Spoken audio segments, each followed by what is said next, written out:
I thought I was overreacting. That's what I kept telling myself over and over as I stood in the doorway of my husband's childhood bedroom.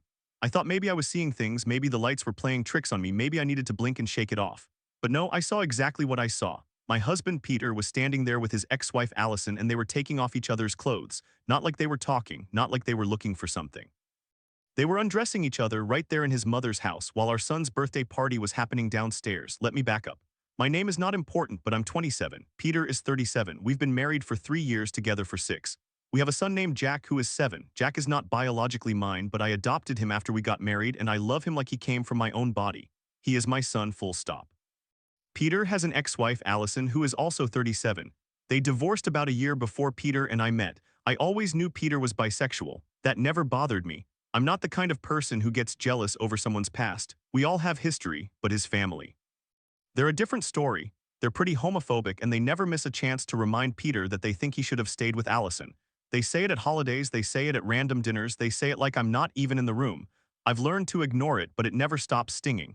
So 2 weeks ago, we went to his family's town for Jack's birthday. It was supposed to be a nice weekend. Jack wanted to see his cousins, we wanted to do something special, and I figured we could put up with his mother for a few days. I was wrong. About an hour into the party, my mother-in-law decided it would be a great idea to invite Allison. She just showed up, walking into the backyard like she belonged there, holding a present for Jack. I felt my stomach drop. I wanted to say something, but Jack was right there, smiling, running around with his cousins, so I stayed quiet. I told myself I would handle it later. I spent the whole afternoon focused on Jack. We played tag, we opened some small gifts from the cousins, we laughed. I tried to pretend everything was normal. Then it was time to cut the cake. I looked around for Peter to help me light the candles. I couldn't find him. I looked for Allison too, she was gone. I asked one of the cousins if they'd seen my husband and they shrugged. I told Jack I'd be right back and I walked inside. The house was quiet. I went through the kitchen, the living room, and then I headed upstairs. I didn't know why I was going upstairs. Something just felt off. I heard a noise from his old bedroom, the room he grew up in. The door was slightly open, and that's when I saw them. Peter and Allison were half undressed. His shirt was off, her dress was unzipped, and they were kissing. My brain stopped working. I stood there for maybe 5 seconds, maybe 10, I don't know. Then I turned around and walked back downstairs. I didn't scream, I didn't cry. I just went back outside, lit the candles, and helped Jack blow them out. I cut the cake. I smiled. People were already starting to leave when Peter and Allison finally came back downstairs, looking flustered and adjusting their clothes. Peter walked straight over to me, pulled me aside, and said, "You shouldn't have cut the cake without me, that was disrespectful." I stared at him. I didn't raise my voice. I just said, "I'm sorry. I just thought you'd be too busy getting into your ex-wife's pants." He went pale. He opened his mouth but nothing came out. I grabbed Jack's hand, told him we were leaving, and walked out to the car. I didn't look back. I drove to the hotel, put Jack in the bath, read him a story, and tucked him into bed. He asked where Daddy was. I said Daddy had to stay with Grandma for a bit. I kissed him goodnight and then I sat on the floor of the hotel bathroom and cried. That was 2 weeks ago. I haven't spoken to Peter since that night except through texts. He's been blowing up my phone saying it was a mistake, that Allison came onto him, that he was weak, that he still loves me. I don't know what to believe. I don't know if I can ever look at him the same way. I keep replaying that moment in my head, the way her hands were on his chest, the way he didn't push her away. And I keep thinking about Jack. How do I explain this to a 7-year-old? How do I tell him that the man he calls dad broke my heart in his own mother's house on his birthday? I know I need to figure out what to do, but right now I just feel stuck. I'm still in shock. I keep asking myself if I'm overreacting, if I should try to forgive him, if marriage means working through things like this. But then I remember that he didn't tell me. I had to catch them, and he had the nerve to be mad about a birthday cake. So that's where I am. I'm sitting in a hotel room, my son is asleep, and my husband is calling me from his mother's house, begging me to come home. I don't know if I have a home anymore. I don't know if I want one with him. I don't know anything. I stayed in that hotel room for 3 more days. I didn't answer Peter's calls, but I read every single text. At first he was apologetic, said he was weak, said Allison cornered him, said it meant nothing. Then he got angry. He said I was overreacting, that I was punishing him for a mistake, that I was ruining Jack's birthday by making it about me. That one stung, because I hadn't made it about me. I had literally cut the cake and smiled while my heart was splitting open. I had put Jack to bed and cried in the bathroom so he wouldn't hear. I had done everything to protect that day from my pain, and Peter had the audacity to say I was the one ruining it. On the 3rd day, I called my best friend, Sarah. She's known me since college, and she's the only person in my life who isn't related to Peter or his family. I told her everything. She didn't say maybe you should forgive him. She didn't say marriage is hard. She said, "Do you have a lawyer?" I didn't. I had never even thought about it. But that night, I started Googling divorce attorneys in our state. I found one with good reviews and called the next morning. The receptionist said they could get me in for a consultation in 2 weeks. I booked it. I also finally told my parents. My mom cried. My dad offered to drive up and help me move my stuff out of the house. I told them not yet. I still wasn't sure what I was going to do. Part of me, a small, stupid part, still wanted to believe Peter when he said he loved me. But then I remembered the way his hands were cupping her face, the way he was kissing her like he meant it. And I remembered that he didn't come looking for me afterward. He came downstairs and complained about the cake. A week after the party, I drove back to the house to get more of Jack's things. Peter was there. He looked terrible, unshaven, red-eyed, like he hadn't slept. He begged me to sit down and talk. I agreed, but only because I wanted to see what he would say. He told me the whole story, or at least his version. He said Allison had been texting him for months saying she wanted to get back together. He said he never responded. He said at the party she pulled him aside and said she needed to talk privately, and he followed her upstairs because he thought it was about their past relationship, something about closure.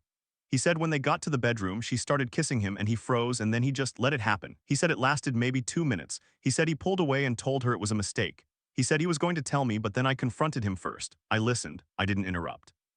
When he finished, I asked him one question. If I hadn't walked in, would you have told me? He hesitated. That hesitation told me everything. He said, I don't know, maybe I was scared. I stood up, grabbed Jack's bag and walked out. I didn't say another word. That was 3 weeks ago. I've been staying with my parents since then. Jack is enrolled in a new school near them.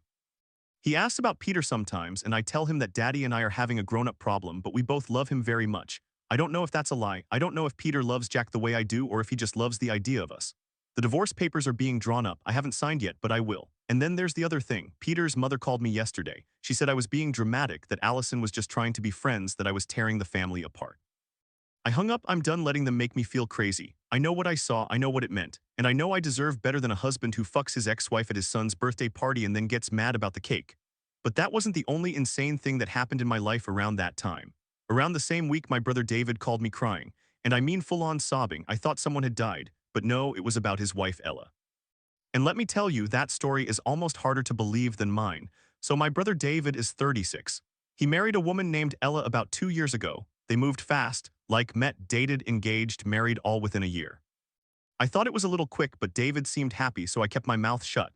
What I didn't know at the time was that Ella had dated someone before David, someone named George, and George is now my fiancé. Yeah, it's a small world, and not in a good way. I'm 27, like I said. My fiancé George is 38. We met 2 years ago at a mutual friend's house party. I didn't know he had dated Ella. I didn't even know who Ella was at that point. She was just my brother's new girlfriend. George and I hit it off immediately. He was charming, funny, and he seemed like he had his life together. What I didn't know was that he had a past, a messy one. He used to party hard, do drugs, and he had gone through a rough breakup with a woman who wanted marriage and kids, but he wasn't ready. That woman was Ella. When George and I started dating, something clicked in him. He told me later that I made him want to be a better person. He quit drinking cold turkey. He quit the drugs. He started going to therapy. He became a completely different person, stable, loving, present. I was there for all of it. I supported him. I held his hand. I watched him heal. I was proud of him. And our relationship was healthy, really healthy. We talked about everything. We had disagreements, but we never screamed at each other. We made plans for the future. He proposed to me 3 months ago on my birthday at a nice restaurant. I said yes, but Ella was furious, and I mean absolutely unhinged. When she found out that George and I were engaged, she lost it. She started telling anyone who would listen that George was grooming me. I was 25 when we started dating, by the way. He was 36, that's an 11-year age gap, sure, but I'm a grown woman. I had a degree, a job, my own apartment. There was no grooming. She also said he was abusing me, that he was trying to turn me into an addict. She spread lies at family gatherings. She texted my mom. She even called my workplace once and told my boss I was in an abusive relationship. My boss called me into her office and asked if I was okay. I had to explain everything. It was humiliating. My brother David didn't know what to believe. He loved Ella, but he also loved me. He was stuck in the middle. I tried to keep my distance from them, but Ella kept pushing. She started posting passive-aggressive things on social media, pictures of her and David with captions like "Real love doesn't require you to change who you are for someone else." She was clearly talking about George and me. I ignored it. Then 2 weeks ago, the bomb dropped. I got a call from George while he was at work. He sounded weird nervous. He said, "Something happened today. I need to tell you before you hear it from someone else." My heart dropped. I thought he was going to say he relapsed. Instead, he said, "Ella came to my office today. She said she wants to be with me. She said she never stopped loving me. She said she's leaving David." I couldn't breathe. She was married to my brother. She was trying to get back with my fiancé, and she had the nerve to accuse me of being manipulative. I asked George what he said. He told me. I said no. I told her I'm engaged to you, that I love you, and that she needs to go home and talk to her husband. She started crying, and then she left. "But I thought you should know." I called David immediately. He didn't answer. I drove to their house. David opened the door, and his face was white. He had already heard. Ella had come home and confessed everything, or at least her version. She told David that George had been pursuing her, that he was obsessed with her, that she had gone to his office to tell him to stop. Total lie. David didn't know who to believe. That night, everything fell apart. David and Ella had a huge fight. She admitted that she still had feelings for George. She said she only married David because she was lonely and desperate. David was devastated. He called me crying, and that's when I told him the truth, that George had never contacted Ella, that she had been the one to show up at his office, that she had been spreading lies about me and George for months. David didn't say much. He just said, I don't know what to do. Fast forward to now. George and I are still engaged. We're planning our wedding for next spring. David and Ella are separated. She moved out last week. My parents are heartbroken. They loved Ella, but they can't ignore what she did. And my brother is a mess. He keeps asking me if I think he was a rebound. I don't know what to tell him. I just know that Ella's bitterness over losing George ruined her marriage to my brother. And she tried to drag me down with her. So yeah, that's my family drama. Meanwhile, I'm still dealing with my own cheating husband, and now my brother is going through a divorce too. Some days I feel like I'm living in a soap opera, but at least I have George. He's been my rock through all of this. He never once hesitated to tell me the truth, to protect me, to stand by me. That's more than I can say for Peter. Anyway, that's where I'm at. I don't know what the future holds. I just know I'm done letting people treat me like I'm disposable. I deserve better. We all do. I thought my life couldn't get more complicated after the Peter thing, but then my sister decided to throw a grenade into the family and light the fuse. Her name is Claire, she's 23, and she's been the golden child since the day she was diagnosed with cancer at 14. I'm 25, and for 2 years of my teenage life, I gave up everything. I quit volleyball, my one escape, to get a job so I could help pay for her medical bills. I drove her to chemo appointments. I missed school dances because my parents said I had to include her in any fun activity. I did it willingly, mostly. But I also had one breakdown about the volleyball thing, and my parents punished me for it. That was the pattern, sacrifice for Claire, and if I complained, I was selfish. She beat the cancer, thank God. She's been in remission for years. We were close again after that, or so I thought. Then I came home from work one day in July and walked into my bedroom and saw my boyfriend of 3 years, Ben, naked on top of her. On my bed, in the apartment we shared. I didn't scream. I just stood there frozen while they scrambled apart. Claire started crying, apologizing, saying it was a mistake. Ben couldn't look at me. I told him to get out. He packed a bag and left that night. Claire left too, in tears, promising she'd never do anything like that again. I believed her. Stupid, I know. She went silent for a few weeks. I thought she was giving me space, respecting that I needed time. But then she called and asked to meet for coffee. We sat down at a cafe, and she looked nervous but also determined. She told me that she and Ben were in love, that they'd been seeing each other behind my back for months, that the time I walked in wasn't the first time. And then she said she was telling me as a courtesy because they were about to go public on social media. I didn't scream. I just stood up, walked out, and left her with the bill. She Venmo'd me later asking for my half. I ignored it. Then my parents called me to their house. They sat me down in the living room, and my mother said, "We're disappointed in you. You need to support your sister's relationship." I stared at her. I said, "She slept with my boyfriend of 3 years in our bed." My father said she was sick. She deserves to be happy. I asked them if they even heard themselves. My mother said, "You're being cruel. She almost died." That was the moment I realized I didn't have a family anymore. I left. Weeks passed. I blocked Claire on everything. I moved out of the apartment Ben and I had shared, got a new place alone. Ben tried to call me, but I didn't pick up. I heard through mutual friends that he and Claire were officially dating, posting pictures, tagging each other in lovey captions. My parents kept texting me, guilt-tripping me. My dad said he wanted to take me out to dinner, just the two of us, to talk. I agreed, hoping he might finally see my side.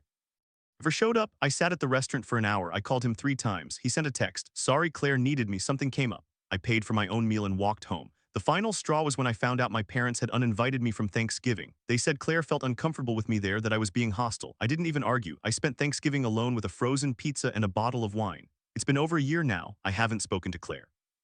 I haven't spoken to my parents. Last month, I got a random email from a cousin saying that Claire and Ben broke up. He cheated on her, apparently. The irony would be laughable if it didn't hurt so much. My parents reached out to me afterwards saying they miss me and that family should forgive.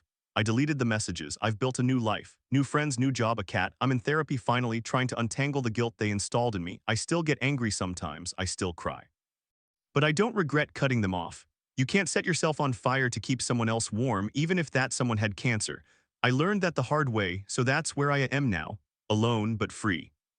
And I'm starting to think that's better than being surrounded by people who only love you when you're useful. I thought it was over, but then I got a text from my mother-in-law that changed everything. It was 2 weeks after I left Peter's family house with Jack. I had barely slept. Every time I closed my eyes, I saw them in that bedroom. The way his hands were on her, the way she laughed. I kept replaying it in my head, asking myself how I missed the signs. The text from my mother-in-law said, "You need to come over. We need to talk about Jack's real father." My blood ran cold. Jack is our adopted son. We went through the adoption process together. He's 7 years old and I've been his dad since he was 4. The idea that there was some real father out there made no sense. I called Peter. He didn't answer. I texted him. What is your mom talking about? No reply. I drove to his parents' house. My hands were shaking on the steering wheel. When I got there, the whole family was in the living room. Peter was sitting on the couch, his head in his hands. His mother stood by the fireplace with her arms crossed. His father was in the corner looking at the floor. Allison was not there, thank God. My mother-in-law spoke first. We need to tell you the truth about Jack. I said, what truth? She looked at Peter. He wouldn't lift his head. She said, Jack is not adopted. He is Peter and Allison's biological son. They never divorced. They separated for a while, but they never finalized the papers. Peter has been married to Allison this whole time. I couldn't breathe. I looked at Peter. He finally looked up at me, his eyes red. He said, I'm sorry. I was going to tell you, I just didn't know how. I said, you told me you were divorced. You showed me papers. He said, they were fake. I had a friend make them. I wanted to scream, but I didn't. I just said, so Jack is not adopted. He is your biological son, and you lied to me for 6 years. He nodded. I asked, does Jack know? Peter said, no, he thinks Allison is his aunt. She's his mother. I turned to his mother. You knew, you all knew. She said, we thought it was better this way. Peter wanted to raise Jack with you. He loves you. I said, he loves me? He fucked his wife at Jack's birthday party. She didn't have an answer for that. I walked out. I sat in my car for 20 minutes just staring at the steering wheel. Then I drove to a lawyer. I filed for divorce that same week. Peter tried to call me 100 times. He left voicemails saying he was sorry, that he would leave Allison, that he wanted to make it right. I blocked him. I couldn't hear his voice anymore. The hardest part was Jack. He asked why I wasn't living at home anymore. I told him that Daddy and I had to live apart for a while, but that I would always love him. I couldn't tell him the truth. He's only 7. He doesn't understand that the woman he calls Aunt Allison is his real mother, or that the man he calls Daddy was never really married to the man he calls Dad. I haven't seen Jack in a month. Peter's family won't let me. They say I'm not his legal father because the adoption was a sham. My lawyer says I might have a case, but it's going to be a long fight. Some days I just lie in bed and stare at the ceiling. I think about the little boy I raised, the one who calls me Dad, and I wonder if I'll ever see him again. The update I never wanted to write. Peter and Allison are back together. They're living in the house I helped pay for. His family is thrilled. They got exactly what they wanted, and I'm left with nothing but a broken heart and a pile of legal bills. I don't know what happens next. I just know that I deserve better. And I hope one day Jack will know the truth, that I never stopped loving him even if the man I married was a lie. I thought my story was bad, but then I got an email from my cousin that made me laugh out loud. It was about Claire and Ben. The same Claire who slept with my boyfriend of 3 years, the one my parents defended because she had cancer. Turns out Ben cheated on her too with her best friend. Claire found them in the same bed she used to share with me. I should have felt bad, but I didn't. I felt a cold satisfaction, not because I wanted her to suffer, but because the universe finally balanced the scales. My parents reached out after they heard about the breakup. They said Claire is devastated. She needs her sister. Can you please come home? I deleted the messages. It's been 2 years now. I've built a life without them. I have a job I love, a cat who sleeps on my pillow, and a therapist who tells me I'm not crazy for going no contact. I've started dating again slowly. I don't trust easily, but I'm learning. Last month, I got a letter from my father, handwritten. He said he was sorry for the way he treated me, for standing me up at the restaurant, for choosing Claire over me. He said he and my mother were in marriage counseling and that they realized they had been unfair. He asked if I would consider meeting them for coffee, no pressure. I thought about it for a week. I talked to my therapist. She said you can choose to forgive, but you don't have to forget, and you don't have to let them back in unless you're ready. I wrote back a short email. I said, I appreciate the apology. I am not ready to meet. I will let you know if that changes.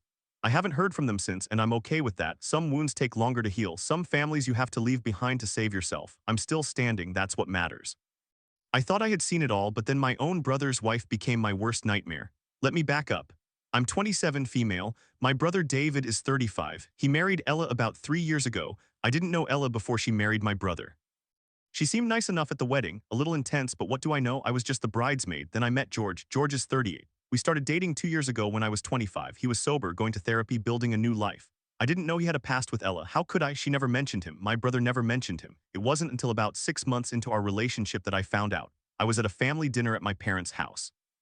George came with me for the first time. Ella was there. She walked in, saw George, and her face went white, then red. She said, "What is he doing here?" I said, "This is my boyfriend, George." She laughed, a sharp, ugly laugh. "Your boyfriend? Oh, this is rich." George tried to be polite. He said, "Hello, Ella, long time." She ignored him and pulled my brother aside. That night, David called me. He said, "You need to know that George used to date Ella. They broke up 4 years ago because he wouldn't commit."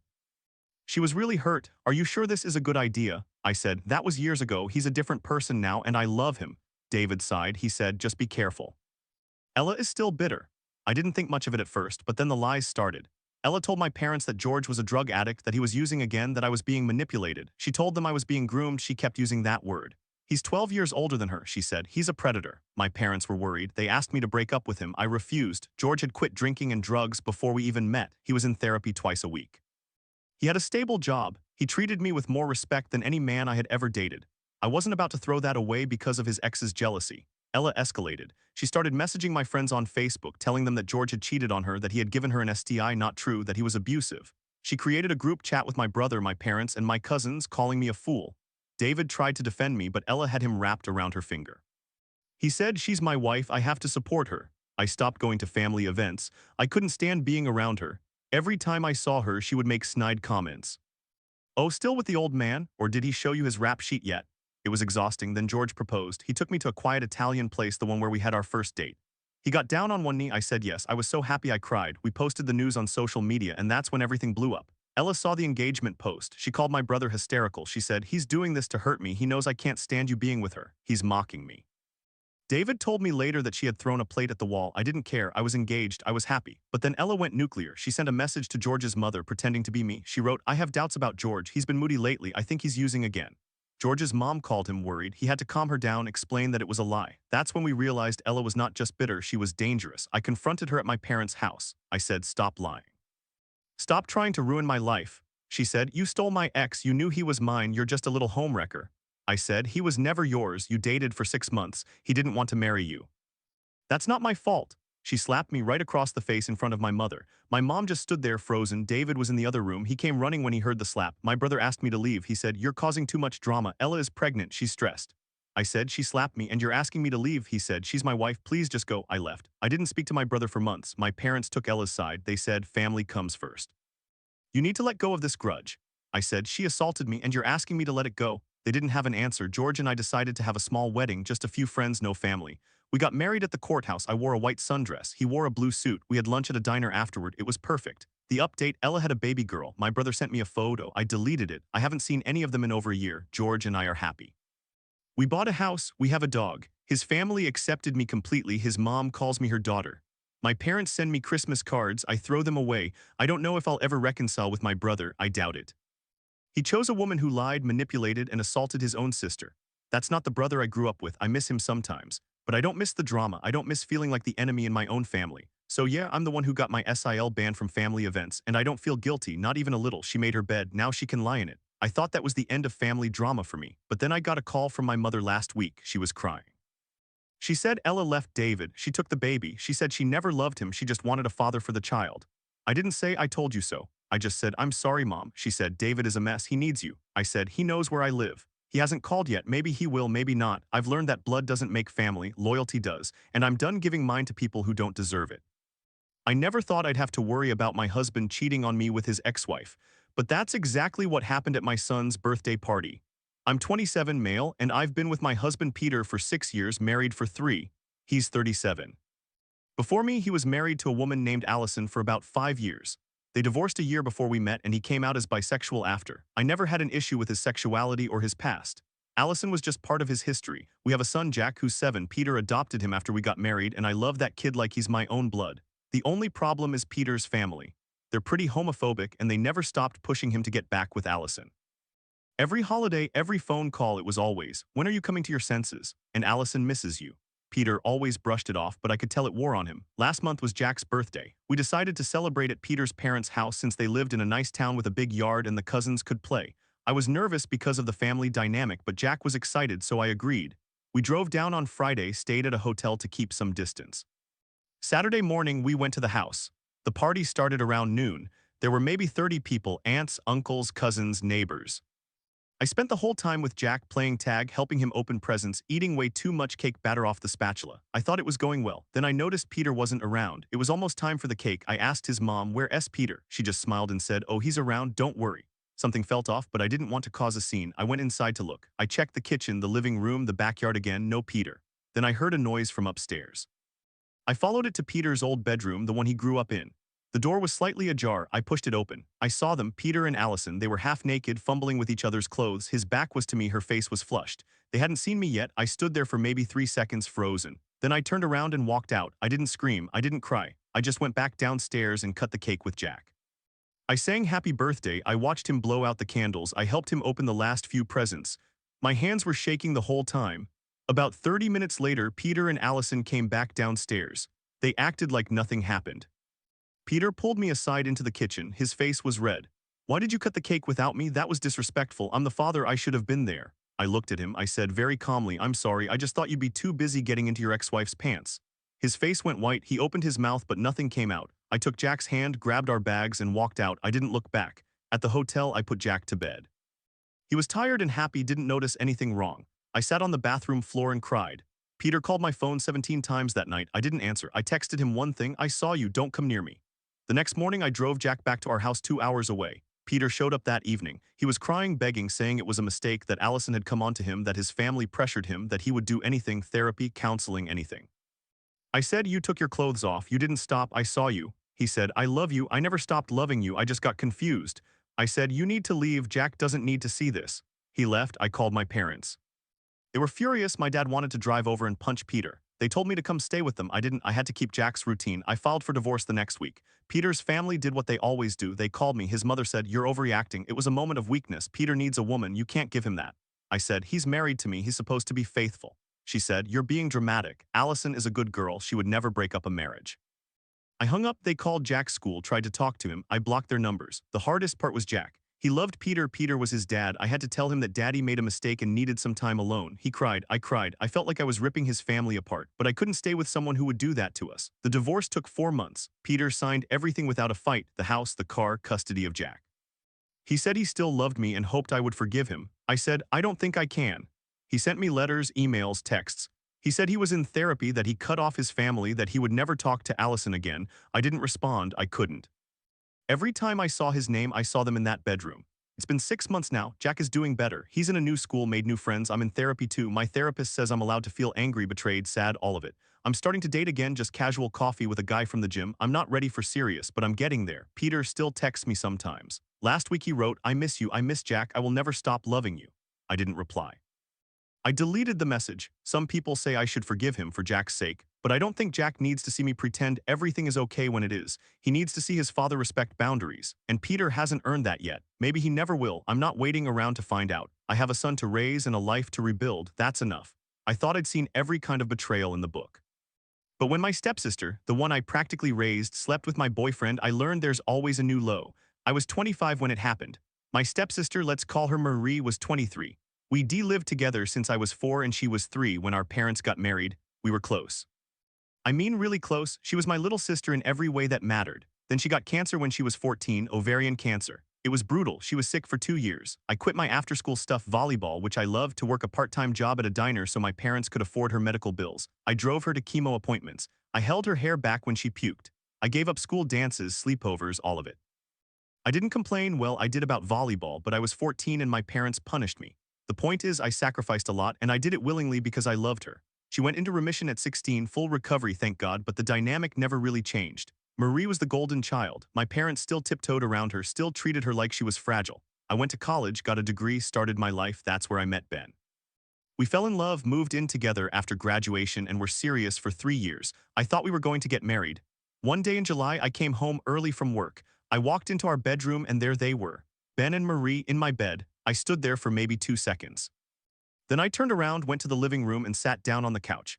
I didn't scream, I didn't cry, I just waited. When they came out, Marie was crying, apologizing, saying it was a mistake. Ben looked like a ghost. I told him to pack his things and leave. He did. Marie left too. I thought that was it. I grieved. I moved on. Then a week later, Marie called and asked to meet for coffee. I agreed, thinking she wanted to properly apologize. We sat down at a cafe.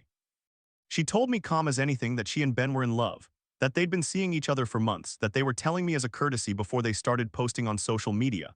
I stared at her. I didn't say a word. I just stood up, left the cafe, and didn't pay for my drink. She Venmoed me for the bill later that night. That's the kind of person she is. Then my parents called me to their house. They sat me down and said they were disappointed in me. They said I wasn't supporting my sister's happiness, that after everything she'd been through, I should be happy she found love. My stepmother actually said, "You had your chance with Ben. You can't blame Marie for him choosing her." I asked my dad if he agreed. He looked at the floor and said, "She's been through so much." I left. I didn't speak to any of them for 2 months. Then Marie's birthday came. My parents wanted a family dinner. I agreed to go, but only because my grandmother was visiting. I arrived at the restaurant, sat down, ordered water. My dad texted me, "Running late, be there soon." An hour later, he still wasn't there. I called him. Said he'd gotten caught up at work. Then Marie made a toast to family, to second chances, to Ben. I drank my water. She looked at me and said, "I'm glad you're here. I hope we can move past this." I didn't respond. My dad never showed. He stood me up. I found out later that Marie had called him and told him not to come, that it would upset her. He agreed. That was the moment I realized I didn't have a family anymore. I left the restaurant before dessert. I didn't say. That night, I blocked all of them. I changed my number. I moved to a different city. I started therapy. I met a guy named Alex at my new job. He was kind, stable, liked dogs. We dated for a year, got engaged, got married. We have a daughter now. She's 2. Last year, Marie reached out through a mutual friend. She had cancer again. This time it was stage 4. She wanted to see me to make amends, to say she was sorry. I thought about it for a week. Then I said no. My therapist said I wasn't obligated to absolve her. I had already given her my teenage years, my time, my energy. She took my partner, my trust, my sense of family. I was done. Alex held me while I cried. He said, "You can change your mind anytime." But I didn't. Marie passed away 6 months later. My parents called to tell me. They asked if I would come to the funeral. I said no. They said I was heartless. I said, "I gave her everything until I had nothing left. She took the last thing I had. I'm done giving." I don't know if that makes me a bad person. Maybe it does, but I have my own family now. A daughter who will never know what it's like to be second place. A husband who respects me. I don't owe my stepsister forgiveness just because she was dying. She owed me honesty when she was healthy. I still think about her sometimes. The little girl I drove to chemo, the one I held in the hospital, that Marie didn't exist anymore. Cancer didn't make her cruel. She was cruel on her own. My parents still send me Christmas cards. I throw them away. Alex's family is my family now. They don't ask me about my past. They just love my daughter. That's it. That's the story. No happy ending with my blood relatives, but I'm happy, and that's enough. I never thought I'd be the one getting proposed to while my sister-in-law burned down her own life over a guy she barely dated. But here we are. Let me back up. I'm 27, female. My fiance's name is George. He's 38. My older brother is David, and his wife is Ella, who is 34. And here's the kicker: George and Ella dated for 6 months 4 years ago, before I ever even knew George existed. Ella wanted marriage and kids. George was not that guy back then. He was deep into partying, doing drugs, just not stable. They broke up. Then she met my brother David, and within a year they were married. I mean, it was fast. She literally went from trying to lock George down to marrying my brother in like 12 months. That should have been a red flag, but love is blind, I guess. I met George 2 years ago at a mutual friend's barbecue.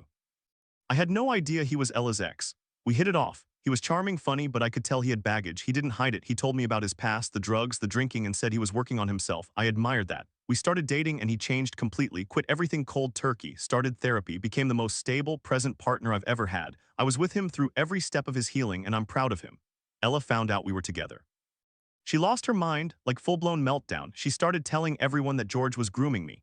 I was 25 when we started dating. He was 36. That's not grooming. She said he was abusing me, trying to get me addicted to drugs. All lies. She spread these rumors at family gatherings, to my parents, to our friends.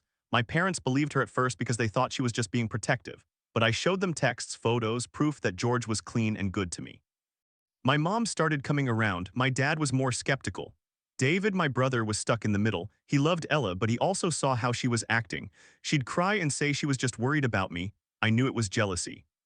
She couldn't stand that George was treating me the way she'd always wanted to be treated. Fast forward to last month.